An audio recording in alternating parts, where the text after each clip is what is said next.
So what's up everyone? இன்னைக்கு நம்ம 12th standard max chapter 7 application of differential calculusல example sum 7.9 பார்க்க போகிறோம். இதுவும் பார்த்தீங்கன்னா ஒரு important 5 mark question. Salt is poured from a conveyor belt at a rate of 30 cubic meter per minute. Salt is poured from a conveyor belt.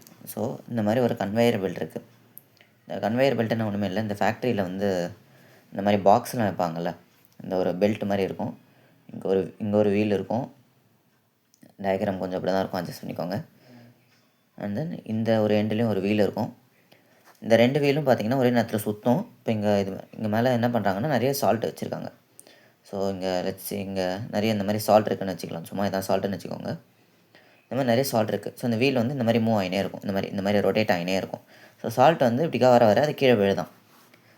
அது என்ன பண்ணுதுன்னா farming conical file. இந்த salt வந்து என்ன பண்ணுதுன்னா இந்த மாதிரி கீழே விழுந்து இந்த மாதிரி ஒரு கோன் ஷேப்பில் அப்படியே குவியுதான். ஸோ சால்ட் வந்து இந்த கன்வேயர் பெல்ட்டை சுற்ற அப்படியே மேலேருந்து கீழே விழுந்து இந்த மாதிரி கோன் ஷேப்பில், உங்களுக்கே தெரியும்ல, ஃபஸ்ட்டு கீழே விடும், அப்புறம் அப்படியே ஒரு பைல்னு சொல்லுவாங்க, ஒரு அடுக்கு மாதிரி ஃபார்ம் ஆகினே இருக்கும். இது பார்த்திங்கன்னா ஒரு கோன் ஷேப்பில் இருக்கான் வித் அ சர்க்குலர் பேஸ்னால் இந்த அடிவாரம் இந்த வந்து ஒரு சர்க்கிள் ஷேப்பில் இருக்குன்றாங்க. ஹோஸ் ஹைட் அண்ட் டயாமீட்டர், இதுதான் இந்த கோனோட ஹைட்டு. இந்த ஹைட் வந்து ஹெச்ன்னு வச்சுக்கலாம். டயாமீட்டர்னால் இந்த லைன் ஃபுல்லாக இந்த எட்ஜிலேருந்து, அதாவது இந்த பாயிண்ட்லேருந்து இந்த பாயிண்ட் வரைக்கும், எட்ஜ் வரைக்கும் இருக்கிற லைனுக்கு பேர் தான் டயாமீட்டர்னு பேர். நம்மளுக்கு ஒரு விஷயம் தெரியும், லோவர் கிளாஸில் படிச்சிருக்கோம். என்னது? Diameter is equal to 2 × radius. So அப்போ இது ஒரு ரேடியஸ், இது ஒரு ரேடியஸ், ரெண்டு ரேடியஸ் சேர்ந்தது தான் ஒரு ஃபுல் டயாமீட்டர் லைன். அவங்க என்ன சொல்கிறாங்க, height and diameter of base are always equal. ஒரு இம்பார்ட்டண்ட்டான க்ளூ நம்மளுக்கு கொடுத்துருக்காங்க. என்னென்ன கொடுத்துருக்காங்கன்னா diameter is equal to height அப்படின்னு கொடுத்துருக்காங்க. ஸோ நம்மளுக்கு என்ன தெரியும், டயாமீட்டர்னால் 2 × ரேடியஸ். அப்போ இங்கே சப்ஸ்டியூட் பண்ணலாமா? அப்போ 2 × radius is equal to height. Very important. இந்த ஸ்டெப்பு கண்டிப்பாக மார்க் இருக்கும். இது ஒரு மிகப்பெரிய க்ளூ. இப்போ பாருங்கள், salt is poured from a conveyor belt at a ரேட்னா speed 30 cubic meter per minute. Cubic மீட்டர்னாலே வால்யூம், பர் மினிட்னா டைம். ஸோ எவ்வளோ ஸ்பீடாக இந்த உப்பு வந்து கொட்டுதுன்னா 30 cubic meter per minute. இந்த ஸ்பீடில் வந்து இந்த உப்பு வந்து அப்படியே இங்கே அடுக்கமாக அப்படியே இந்த ஒரு டவர் மாதிரி ஃபார்ம் பண்ணுது. ஸோ இங்கே ஒரு க்ளூ தெரியும், அப்புறம் இங்கே ஒரு விஷயம் நம்மளுக்கு தெரியும். கொஷின் என்ன கேட்டிருக்காங்க பாருங்கள், how fast is the height of the pile increasing when the pile is 10 meter high. இந்த சால்ட்டோட இந்த அடுக்கு வந்து 10 meters ஹைட்டு, உயரம் ஹைட்டு வந்து 10 மீட்டர்ஸில் நம்மளுக்கு இருக்கும்போது ஹைட்டை வந்து எவ்வளோ ஸ்பீடாக இன்க்ரீஸ் ஆகுதுன்னு கேட்குறாங்க. ஹைட் வந்து எவ்வளோ ஸ்பீடாக இன்க்ரீஸ் ஆகுதுன்னு கேட்குறாங்க. எப்போது? When height is 10 metre. ஒன்றுமே இல்லை, ஃபஸ்ட்டு வந்து சால்ட் வந்து கீழே விழுது, ஒரு அடுக்கு மாதிரி ஃபார்ம் பண்ணுது, ஒரு பைல் அப்படின்னு சொல்லுவாங்க. ஸோ ஃபார்ம் பண்ணி ஒரு 10 மீட்டர்ஸ் வரைக்கும் அது வந்து உயரமாக ஆகிடுச்சான். ஸோ அது 10 மீட்டர் உயரமாக ஆகும்போது அதுக்கப்புறத்துலேருந்து அது எவ்வளோ ஸ்பீடாக இன்க்ரீஸ் ஆகுதுன்னு கேட்குறாங்க. இப்போ வழக்கம் போல் நம்ம சேனல் பார்த்துருந்தீங்கன்னா ஒரு கோனிக்கல் வாட்டர் டேங்க் சம் போட்டிருப்போம், அதே மாதிரி தான். பட் ஆனால் கோனிக்கல் வாட்டர் டேங்க் அப்சைட் டவுனில் இருக்கும், இது வந்து ஸ்ட்ரெயிட்டாக நிமித்தி வச்சுருக்காங்க. இப்போ வால்யூம் ஆஃப் த கோனோட ஃபார்முலா 1/3 πr²h.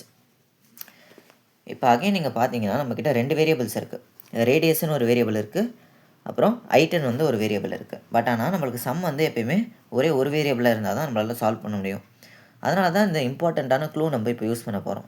இப்போ சம்மில் பார்த்தீங்கன்னா நம்மளுக்கு இந்த ஹைட்டு மேலே மட்டும்தான் நம்மளுக்கு அக்கறை, ஹைட்டு தான் நம்மளுக்கு முக்கியம். ரேடியஸ் வந்து சம்மில் தேவையில்லை. அப்போ நம்ம என்ன பண்ணுவோம்னா radius is equal to h/2. நம்மளுக்கு சம்மில் ஹெச் மேலே மட்டும்தான் நம்மளுக்கு இன்ட்ரெஸ்ட் இருக்குது. அதனால் என்ன பண்ண போகிறோம், ஹெச்சை மட்டும் வச்சுக்க போகிறோம், ஆரை வந்து நம்ம சம்மிலேருந்து தூக்கிட போகிறோம். ஸோ அப்போ ஆருக்கு பதில் என்ன சப்ஸ்டியூட் பண்ணலாம்னா h/2 அப்படின்னு சொல்லிட்டு சப்ஸ்டியூட் பண்ணலாம். இங்கே ஒரு ஸ்கொயர் இருக்கிறனால ஸ்கொயர் இன்ட்டு ஹெச். இது சிம்பிளிஃபை பண்ணிங்கன்னா 1/3 பை h² டிவைடட் பை 2² பண்ணால் 4 இன்ட்டு ஹெச். ஸோ அது சிம்பிளிஃபை பண்ணிங்கன்னா இங்கே ஒரு பை இருக்குது, ஸோ பை போட்டுக்கலாம், டிவைடட் பை 3 × 4 12 h³. ஸோ அப்போ என்ன தெரியுதுன்னா volume is equal to π/12 h³. இதுதான் நம்மளோட ரிலேஷன். ஓகே, இப்போ சம்ம வந்து நம்ம கண்டினியூ பண்ணலாம். இப்போ கொஷினில் நம்மளுக்கு என்ன இன்ஃபர்மேஷன் கொடுத்துருக்காங்க, dv/dt கொடுத்துருக்காங்க. என்ன கேட்குறாங்க, dh/dt. இப்போ பார்த்தீங்கன்னா எதை வச்சு டிஃபரன்ஷியேட் பண்ணியிருக்காங்கன்னா கீழே இருக்கிறது என்னது டைம். ஸோ அப்போ என்ன பண்ண போகிறோம், ரெண்டு சைடுமே இந்த ஈக்குவேஷனை டைமால் டிஃபரன்ஷியேட் பண்ண போகிறோம். So dv/dt is equal to number வந்து மல்டிப்ளிகேஷனில் இருந்துச்சுன்னா அதை டிஃபரன்ஷியேட் பண்ண வேணாம், இன்டூ. ஸோ இப்போ ஃபஸ்ட்டு பவரை டிஃபரன்ஷியேட் பண்ணணும். அப்போ 3h மேலே பவர் ஒன்று குறைஞ்சிரும், டிக்ரீஸ் பண்ணணும், -1. 3னா இங்கே 2 வரும், இங்கே 2ன்னு இருந்துச்சுன்னா 1ன்னு வந்திருக்கும். ஸோ கீழே வந்து மேலே இருக்க நம்பரை கீழே இறக்கிட்டு ஒரு நம்பரை ரெடியூஸ் பண்ணுங்கள், இன்டூ மறக்காமல் dh/dt. அகைன் இது எதனாலனா ஹெச்சை வந்து நீங்கள் ஹெச்சால் டிஃபரன்ஷியேட் பண்ணியிருந்தீங்கன்னா அந்த டேர்ம் தேவையில்லை.